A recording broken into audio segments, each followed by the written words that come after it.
Michael, ¿tú pusiste algo?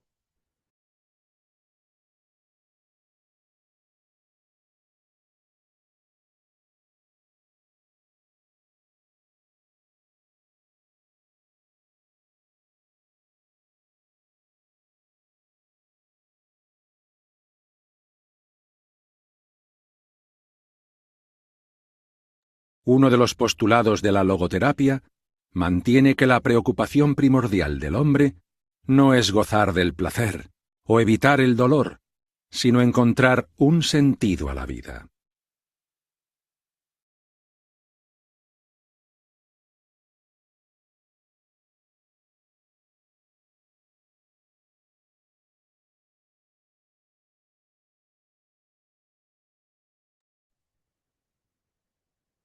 No se oye. Oye.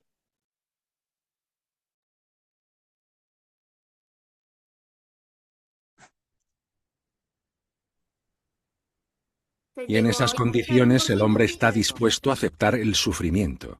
¿Ya se escucha? Ya. Sí, hasta Ya, apenas se escuchó. ya sé. Ok, perfecto. Muchas gracias. Uno de los postulados de la logoterapia mantiene que la preocupación primordial del hombre no es gozar del placer o evitar el dolor, sino encontrar un sentido a la vida. Y en esas condiciones el hombre está dispuesto a aceptar el sufrimiento, si el sufrimiento tiene sentido. Pero quisiera dejar bien claro que el sufrimiento no es necesario para otorgar sentido a la vida. El sentido es posible sin sufrimiento. Para que el sufrimiento confiera un sentido, ha de ser inevitable, completamente necesario. El sufrimiento evitable debe combatirse con los remedios oportunos. No hacerlo sería masoquismo, no heroísmo. La psicoterapia tradicional tiende a restaurar en la persona la capacidad para el trabajo y el disfrute de la vida. Esos objetivos los comparte la logoterapia, pero va más allá al pretender que el paciente recupere su capacidad de sufrir, si fuera necesario, para poder encontrar sentido al sufrimiento.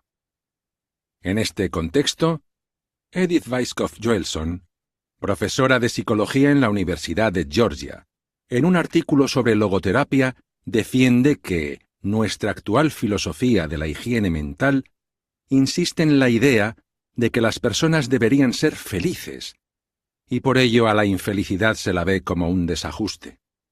Este sistema de valores, frente a la inevitable infelicidad, podría ser responsable del incremento de desdicha que causa no ser plenamente feliz.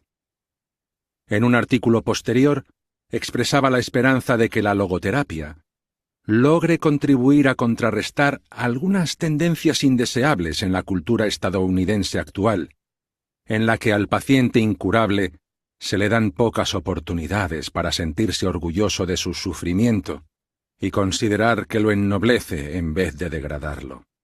De modo que no solo es infeliz, sino que además se avergüenza de serlo.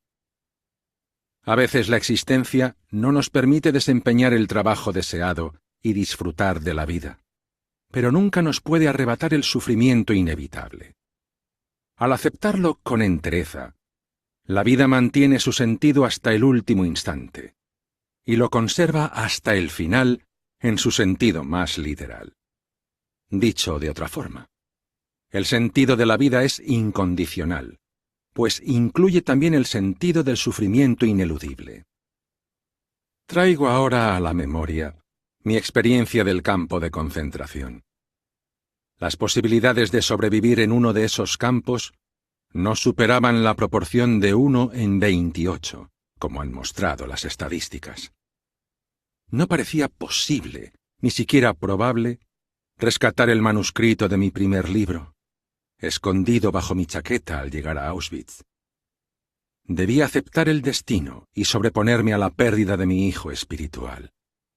Me embargó la terrible certeza de que nadie ni nada me sobreviviría, ni un hijo físico, ni un hijo espiritual, nada que fuera mío. En esas condiciones me cuestionaba que la vida tuviera sentido. Pronto hallé una respuesta a esa desesperanzada pregunta, con la que mantenía una lucha encarnizada. Sucedió al cambiar mi ropa por los harapos de un prisionero enviado a la cámara de gas nada más llegar a Auschwitz.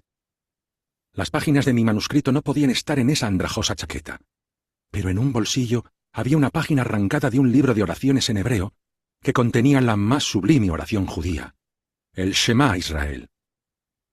¿Cómo interpretar esa coincidencia, sino como una propuesta para, en lugar de llevarlos al papel, vivir mis pensamientos?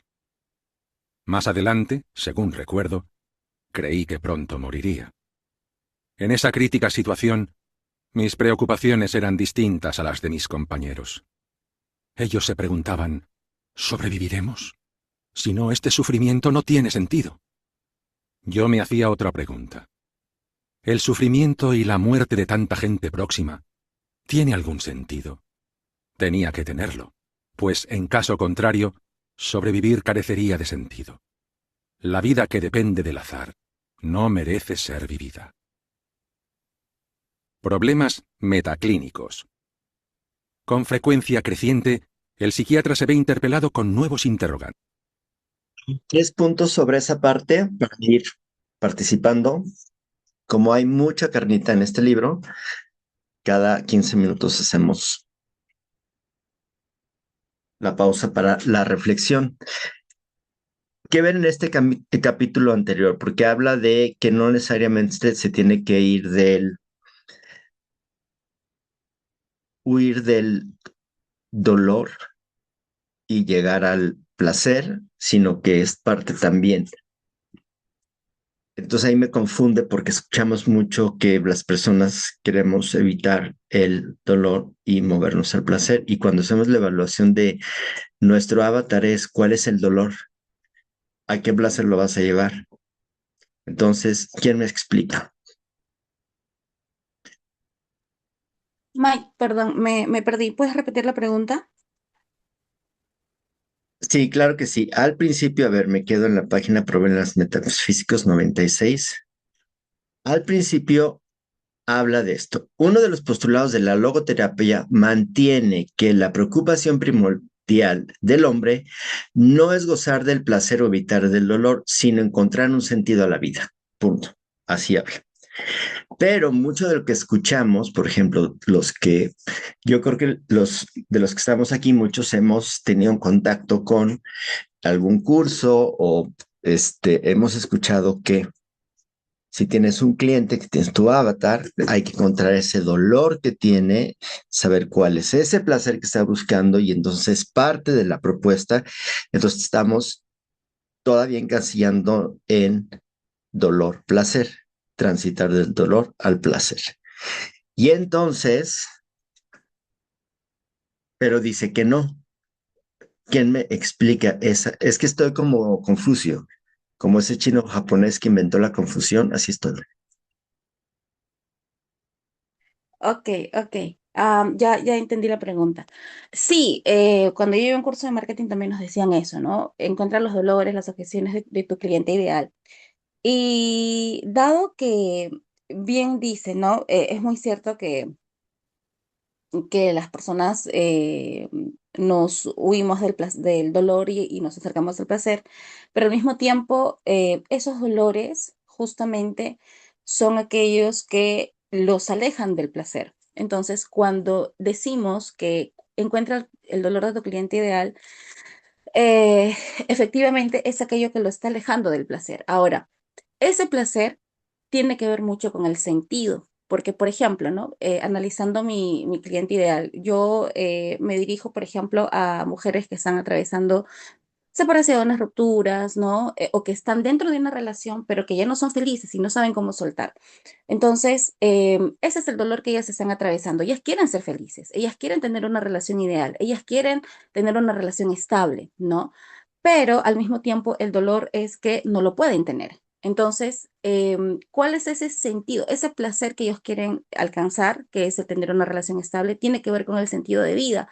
¿Por qué? Porque ese sentido de vida, cuando, por ejemplo, en mi nicho, una persona que tiene una relación estable puede tener ese combustible para poder lograr cosas, ¿no? Para poder alcanzar cosas. Entonces, no es que esté separado, sino que el placer tiene mucho que ver con el sentido, porque cuando yo abordo, por ejemplo, en los casos clínicos ya propiamente dichos, me doy cuenta de que no es, o sea, tiene mucho que ver, ¿no? Pero ese placer que ellos quieren alcanzar está relacionado con ese sentido que ellos quieren tener, con esa libertad, por ejemplo, ¿no? Aquellos que tienen dependencia, aquellos que tienen apegos.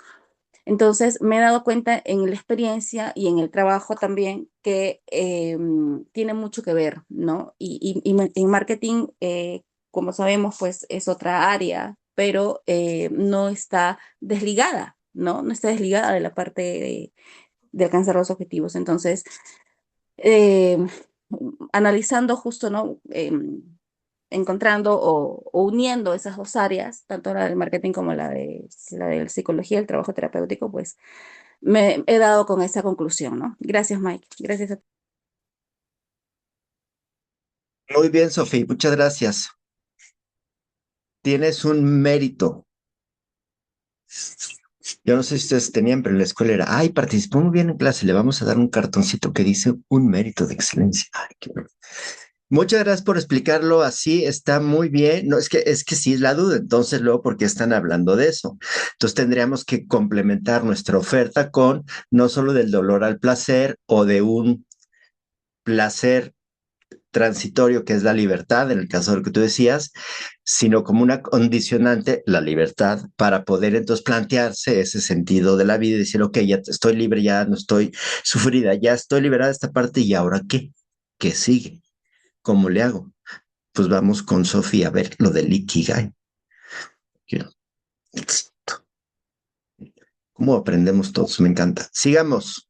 Antes. ¿Qué es la vida? ¿Qué es el sufrimiento? Actualmente, los pacientes acuden al psiquiatra con problemas humanos más que con síntomas neuróticos. Sobrevivir carecería de sentido. La vida que depende del azar no merece ser vivida. Problemas metaclínicos. Con frecuencia creciente, el psiquiatra se ve interpelado con nuevos interrogantes. ¿Qué es la vida? ¿Qué es el sufrimiento? Actualmente, los pacientes acuden al psiquiatra con problemas humanos más que con síntomas neuróticos. Personas que hoy visitan al psiquiatra, en otra época habrían acudido al sacerdote, al pastor o al rabino, y aún hoy deberían acudir a ellos.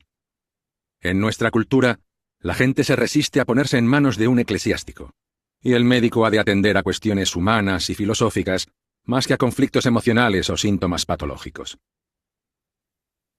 Un logodrama. Me gustaría citar el siguiente caso. La madre de un muchacho muerto a los 11 años ingresó en mi clínica tras un intento de suicidio. Mi ayudante, el doctor Kokurek, la invitó a participar en una sesión de psicoterapia de grupo. Yo entré por casualidad en la sala destinada a los psicodramas. En ese momento la mujer contaba su historia. Tras la muerte de su hijo, se quedó sola con otro hijo disminuido a causa de una parálisis infantil. Necesitaba una silla de ruedas. La madre se rebelaba contra el destino. Intentó suicidarse con su hijo y éste se lo impidió. Él quería vivir. Para él la vida seguía teniendo sentido. ¿Por qué no lo tenía para su madre? ¿Cómo? Pregunta, ¿se está escuchando?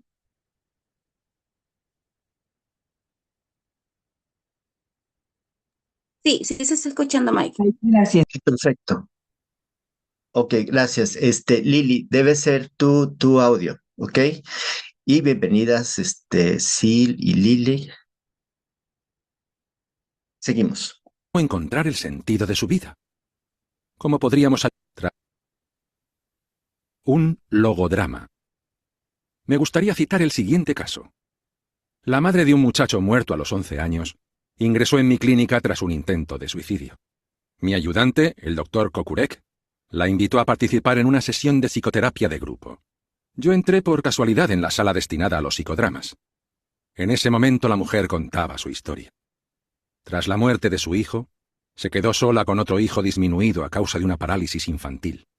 Necesitaba una silla de ruedas. La madre se rebelaba contra el destino. Intentó suicidarse con su hijo y éste se lo impidió.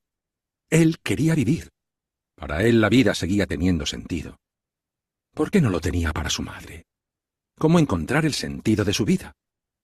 cómo podríamos ayudarla a encontrarlo y ser consciente de él.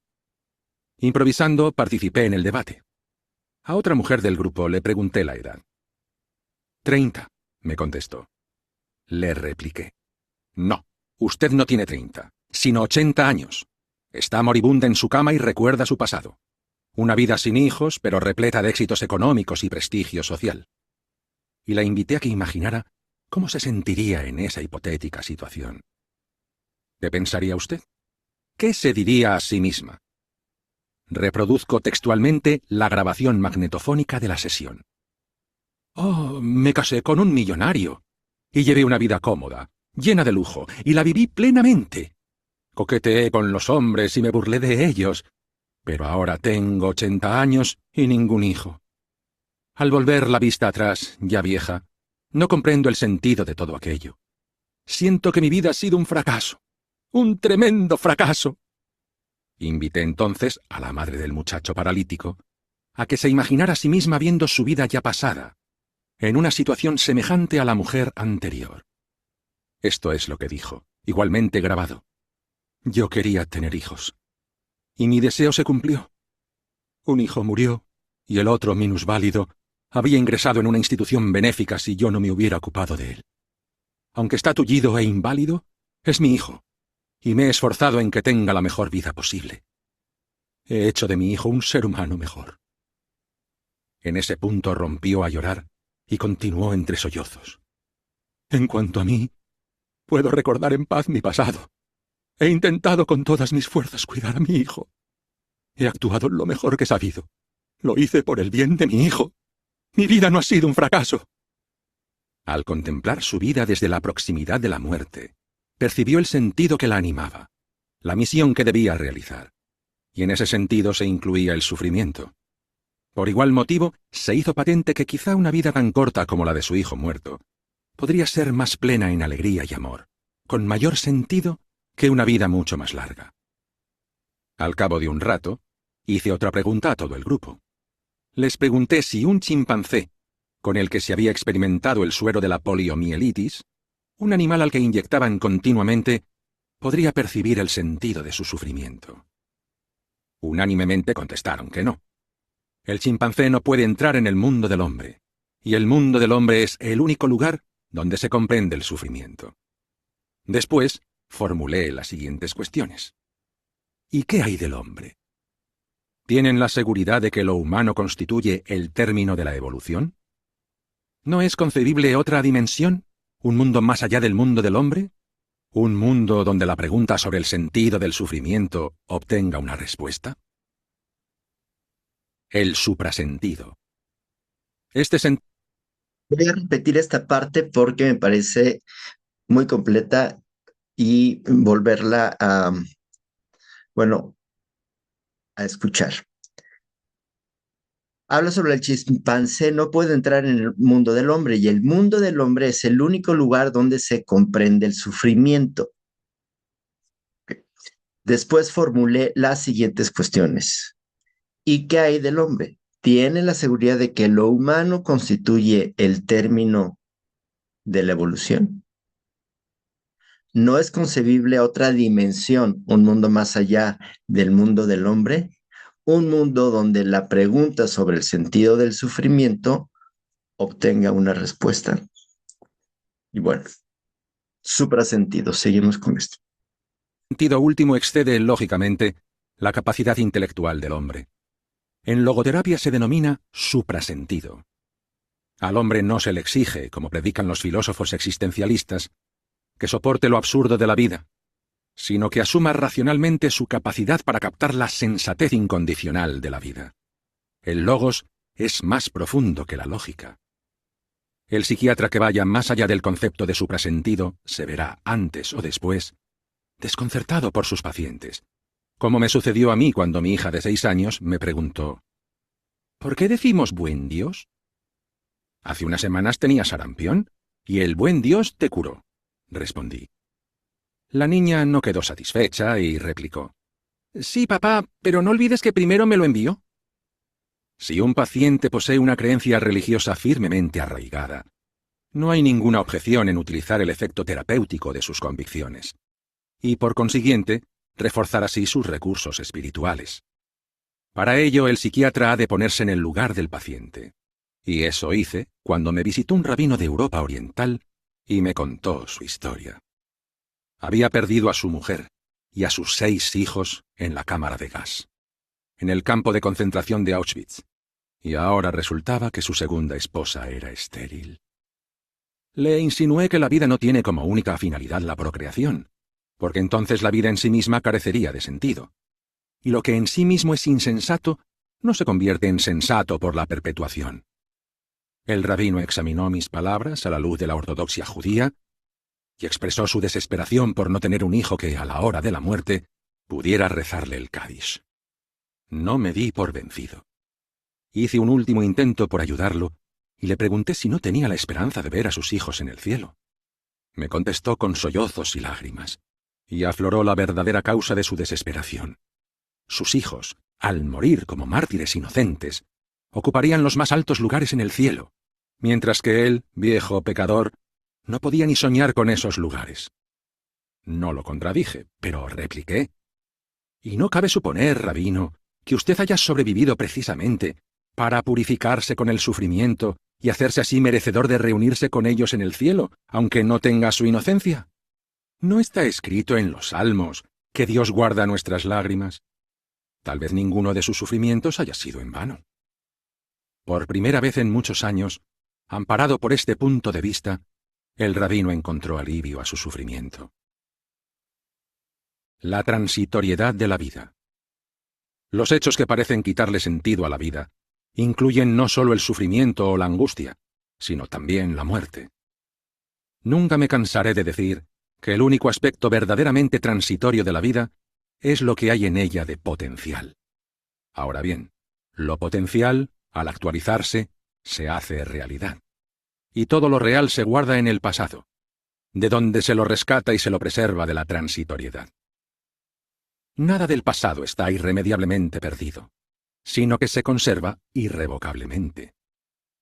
De lo dicho se desprende que la transitoriedad de nuestra vida en modo alguno la vuelve carente de sentido. Por el contrario, determina nuestra responsabilidad al verificar que las posibilidades son esencialmente transitorias. De las múltiples posibilidades presentes en cada instante, el hombre renuncia a algunas y rescata otras para la realización. Quiero preguntar, esta parte, ¿quién quiere explicarme sobre esta parte? Bueno, a todos.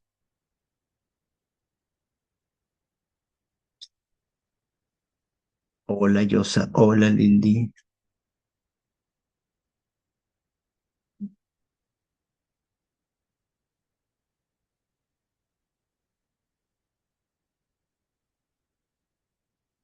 Ah, Yosa dice que ella nos explica esto.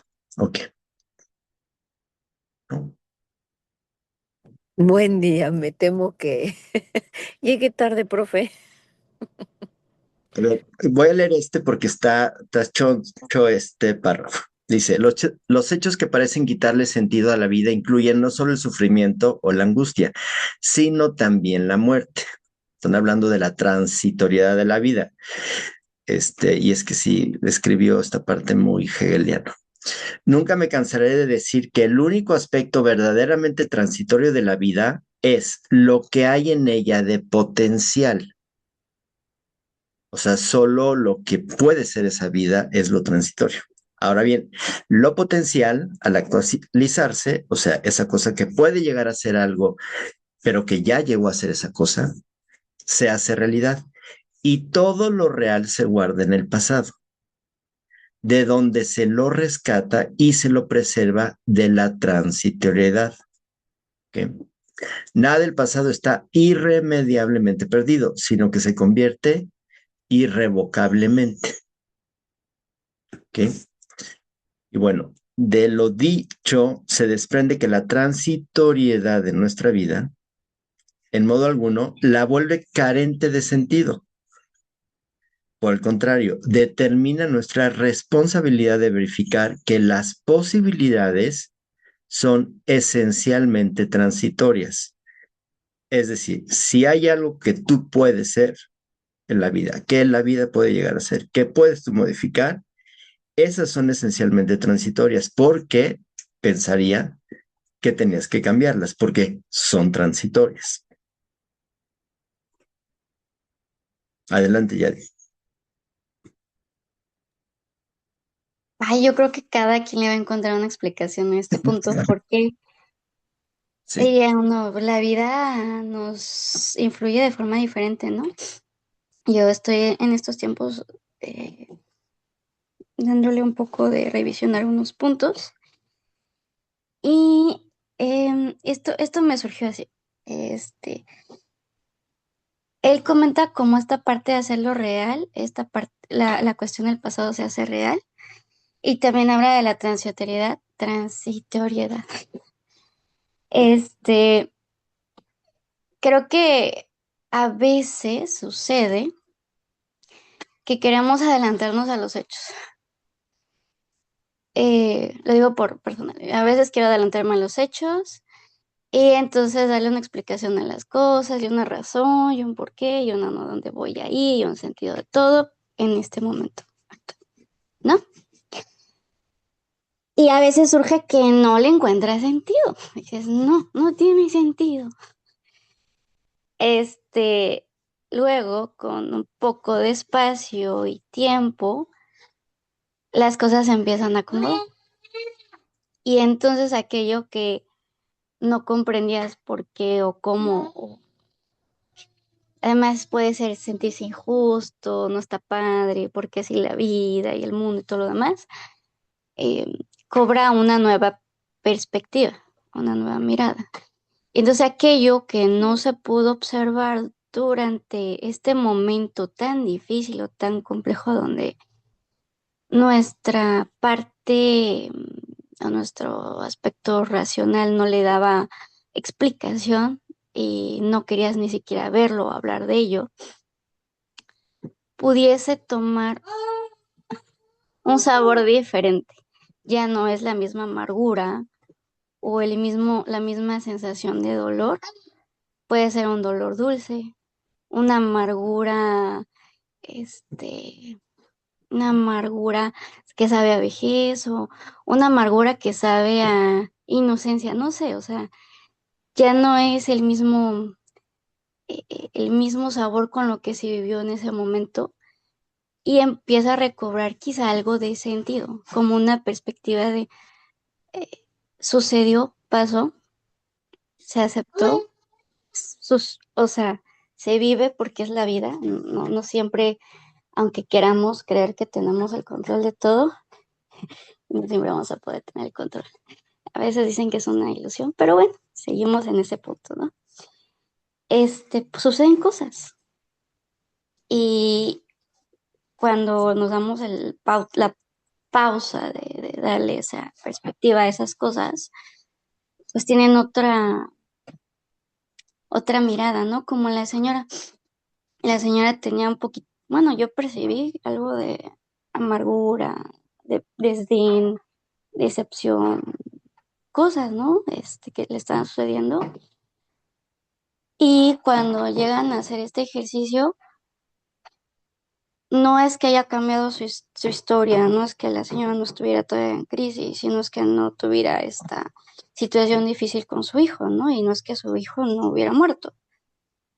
Más sin embargo, su perspectiva de su momento de vida cobró un punto diferente. Entonces, aquello que no podía entender real dentro de ese momento, se abrió y pudo reconocerlo más allá de lo que estaba pasando superficialmente.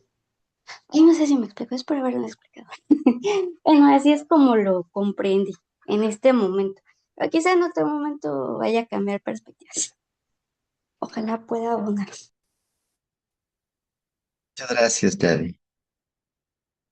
Sí, es como lo hemos visto siempre, es un libro que demanda atención complejo, de repente pararse y repensar lo que está escrito por cómo está escrito, inclusive, ¿no? Y después las implicaciones que tiene esa forma y ese significado que tiene el párrafo, la oración. Pero pues seguimos. Indicar que las posibilidades son esencialmente transitorias. De las múltiples posibilidades presentes en cada instante, el hombre renuncia a algunas y rescata otras para la realización. ¿Cuál de ellas, por la elección del hombre, se volverá una acción imperecedera, una huella inmortal en la arena del tiempo?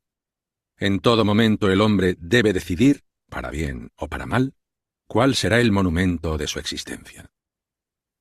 Con frecuencia el hombre solo observa la rastrojera de lo transitorio y pasa por alto el fruto ya granado del pasado, donde han quedado cincelados los valores, todos sus gozos y sufrimientos.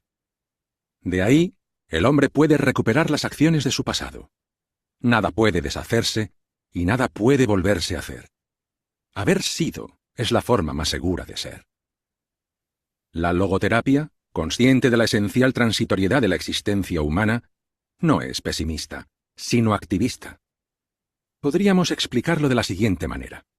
El pesimista se parece al hombre que día a día arranca la hoja del almanaque y observa, con miedo y tristeza, cómo se reduce según transcurre el tiempo.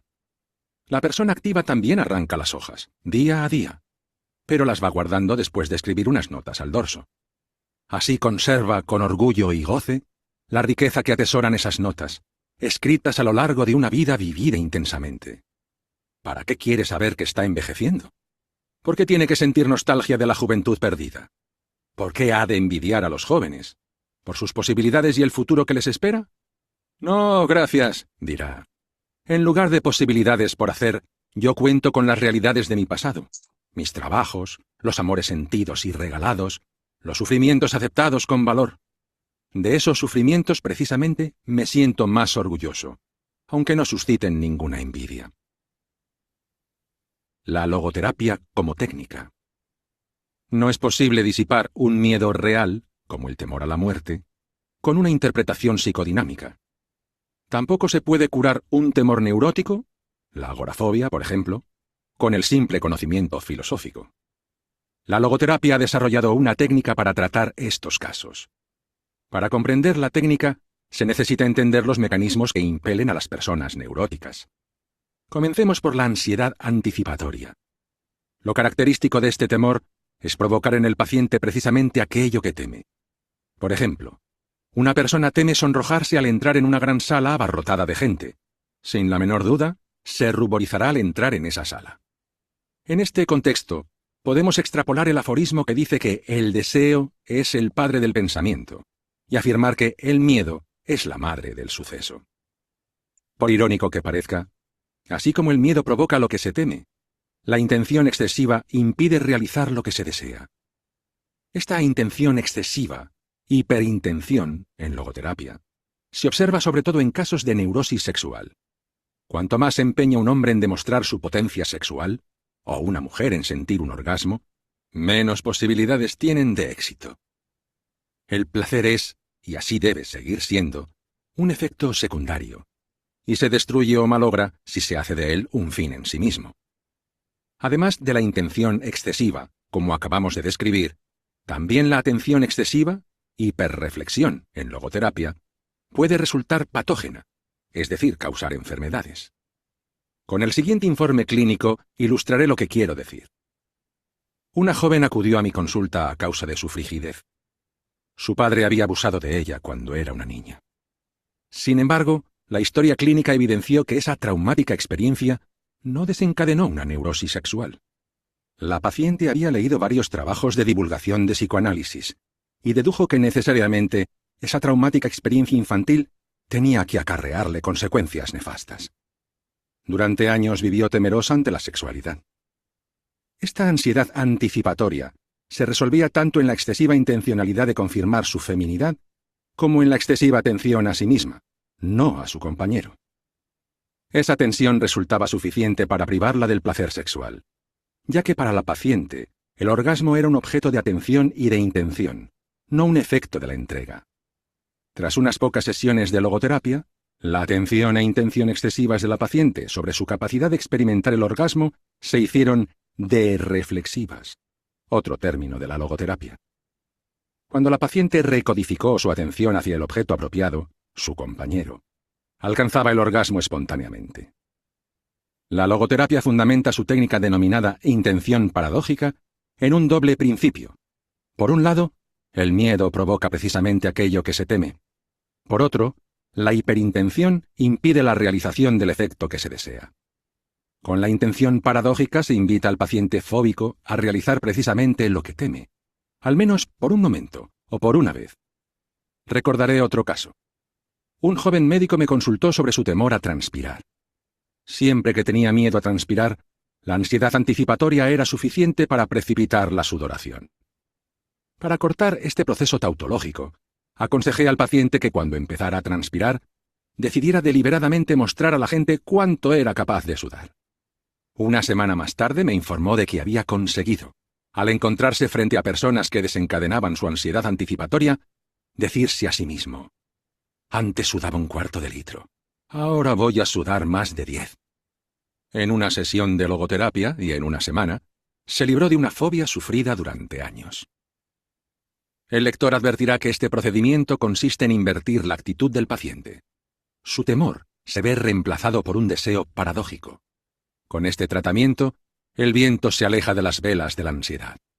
Ahora bien, este procedimiento debe aprovechar la capacidad específicamente humana de distanciarse de sí mismo. Esa capacidad de distanciarse de sí mismo es un efecto inherente al sentido del humor y se actualiza siempre que se aplica la técnica logoterapéutica denominada intención paradójica. Al mismo tiempo, capacita al paciente para distanciarse de su propia neurosis. Gordon W. Allport escribió: «El neurótico que aprende a reírse de sí mismo puede estar en camino de gobernarse a sí mismo, tal vez de curarse». La intención paradójica es la constatación empírica y la aplicación clínica de esa afirmación de Allport. Unos cuantos casos más quizá ayuden a explicar mejor este método. Expondré la historia de un paciente que había sido tratado por diferentes doctores en varias clínicas sin obtener ningún avance terapéutico. Cuando me visitó, se encontraba al límite de la desesperación, casi al borde del suicidio. Era contable. Llevaba años padeciendo el calambre de los escribientes y corría grave riesgo de perder su empleo por la frecuencia e intensidad de las crisis. La situación aconsejaba una terapia breve e inmediata, casi una curación repentina. Para iniciar el tratamiento, mi ayudante recomendó al paciente que hiciera justo lo contrario de lo que venía haciendo, es decir, garabatear, en lugar de tratar de escribir con la mayor pulcritud. Se le aconsejó que se repitiera a sí mismo: «Ahora voy a demostrar a todo el mundo lo buen chupatintas que soy». Al intentar garabatear, le resultaba imposible hacerlo.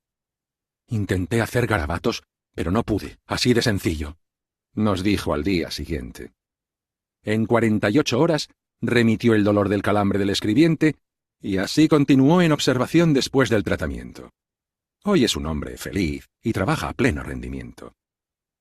Un colega del Departamento de Laringología del Hospital Policlínico de Viena me contó un caso parecido, pero referente al habla. Era uno de los casos más severos de tartamudeo de sus muchos años de práctica médica. El paciente no recordaba ninguna situación en la que se sintiera libre de su tartamudeo, a excepción de una ocasión, cuando tenía 12 años, y se coló en el autobús. Cuando el conductor lo descubrió, se le ocurrió la estratagema de ganarse su simpatía para evitar la multa, y se presentó como un pobre muchacho tartamudo. En ese instante, al intentar tartamudear, no pudo hacerlo. Sin darse cuenta, había puesto en práctica la intención paradójica, aunque sin propósitos terapéuticos. Esta relación de historias clínicas podría inducir a pensar que la intención paradójica es eficaz solo en los casos monosintomáticos. Sería una apreciación errónea. Con esta técnica logoterapéutica, mi equipo del Hospital Policlínico de Viena ha conseguido curar neurosis obsesivo-compulsivas en los grados más graves y pertinaces. Me referiré, por ejemplo, a una mujer de 65 años, con una persistente y severa obsesión por la limpieza desde los 5. Era un caso tan grave que llegué a plantearme practicarle una lobotomía como último recurso. No obstante, mi ayudante comenzó el tratamiento logoterapéutico con la técnica de la intención paradójica, y a los 2 meses, la paciente ya llevaba una vida normal. Antes de ser admitida en la clínica nos había confesado: «La vida es un infierno para mí». Disminuida por su compulsión y su obsesión bacteriofóbica, No se levantaba de la cama, incapaz de realizar ninguna tarea doméstica. No sería exacto afirmar que hoy está completamente libre de sus síntomas, pues todavía puede ser presa de alguna obsesión, pero ahora es capaz de reírse de ella, según sus propias palabras. Es decir, es capaz de autoaplicarse la intención paradójica. Y nos vamos a quedar ahí. Mañana va a estar muy interesante como la intención paradójica también se aplica en los casos de trastorno de sueño. Va a ser muy interesante. Y quisiera escuchar qué dicen sobre esta última parte que leímos y escuchamos. Yo quiero decir algo. Esto es de mediados del siglo pasado y han pasado muchos años. Ya no se necesita hacer logoterapia, como dijo. Ya hay muchos avances Lobotomía. médicos. Esa lobotomía, gracias. Ya hay muchos avances médicos y hay medicamentos casi para todos que son una bendición. Entonces, ¿qué opinan de este punto, de la intención paradójica o de puntos anteriores? Voy a tomar la foto. Voy a dejar de compartir la pantalla, tomar foto.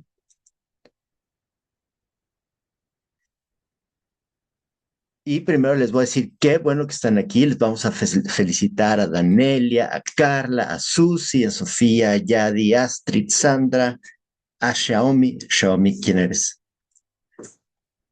Pau. Pau, Xiaomi, Pau. Ah, ok, Pau. A Elena, a José Manuel, a Ruth, Sil, Lili, Marta Elena, Lili Ortiz, Yosa y Analeti. Porque están aquí y están haciendo su estudio. Esto está padrísimo de llegar a la escuela nuevamente después de tantos años, ¿no? Adelante, ¿quién quiere comentar?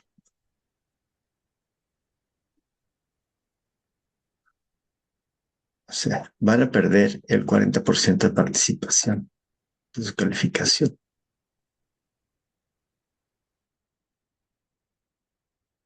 No, no, no.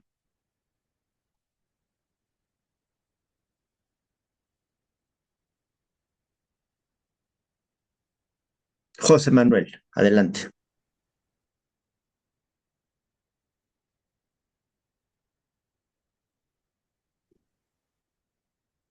Lili Ortiz, ¿tienes tú? Sí, teacher, es que la verdad el libro está con muchas joyas. Entonces yo creo que todos nos quedamos así como procesando y pensando y Sí, tratando de comprender todo lo que dice, porque no es un libro fácil de leer porque tiene muchas joyas, ¿no? Apenas descubres una y ya te está mostrando otra y otra y otra. Entonces, bueno, esa es mi reflexión. Gracias. sí, sí, tienes toda la razón y por eso es importante que el libro, voy a poner nuevamente aquí en el Zoom, voy a copiar el link para que tengan el libro. Estamos en la página 102. Entonces sí vale la pena revisar esas partes, ya la segunda leída puede ser de ayuda. Y como dice Lili, hay muchas joyas. Y también la forma en la que escribe, o sea, yo estoy recordando todos los existencialistas alemanes, o sea, y digo, Dios santo, no es fácil la forma de estructura, pero vale la pena hacerlo. Y lo que había dicho, ¿no? O sea, si hay dudas, creo que nos puede ayudar mucho la IA para que nos explique desde el punto de vista de este autor esta parte, qué es lo que quería decir y ver si entendemos, ¿no? Este, pero como les encanta complicar la cosa y les ha resultado muy bien a los existencialistas alemanes, ¿no?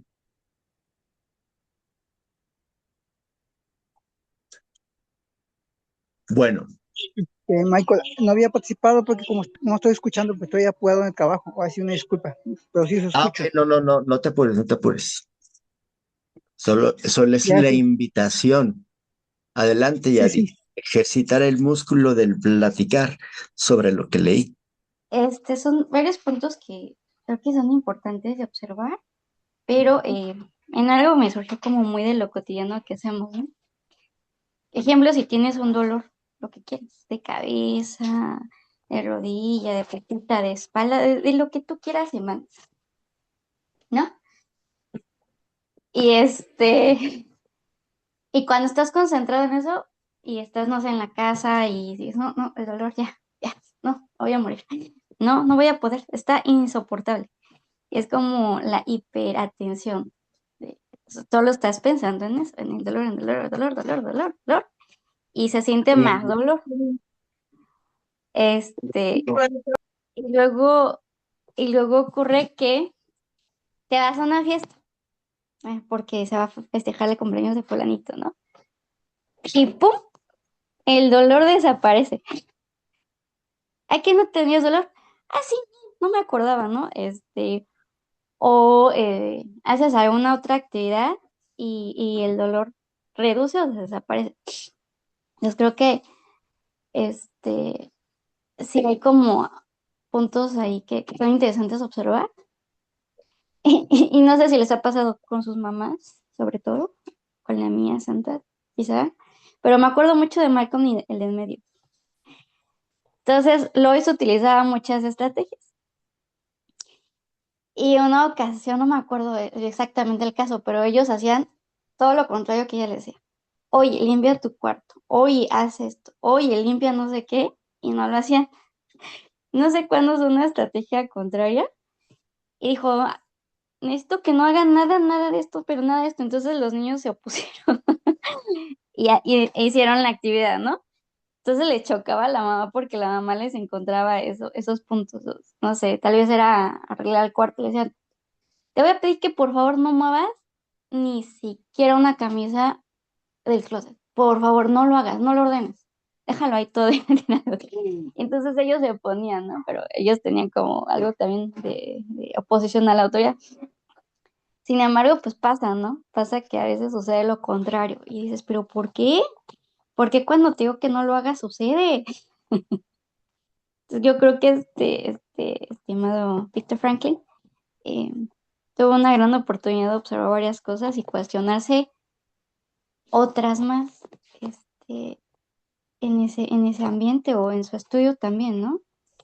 Y creo que eso es lo padre, ¿no? Como que darle al puente a otras posibilidades de ver las cosas y eh, pues sí, de reconocer lo complejo que puede ser la existencia, ya ni siquiera el humano, ¿no? Sino realmente la existencia. Pues nada, creo que habrá preguntas bien interesantes y también preguntas en la vida diaria, ¿no? Que creo que resuenan. Entonces, pues, un libro muy, muy profundo y muy bonito. Muchas gracias. Ojalá que les haya dado buenas. Muchas gracias, Yadi.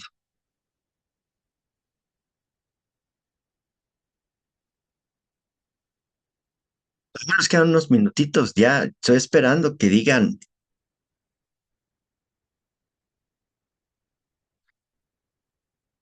Gordon W. Allport escribió: el neurótico que aprende a reírse de sí mismo puede estar en camino de gobernarse a sí mismo, tal vez de curarse,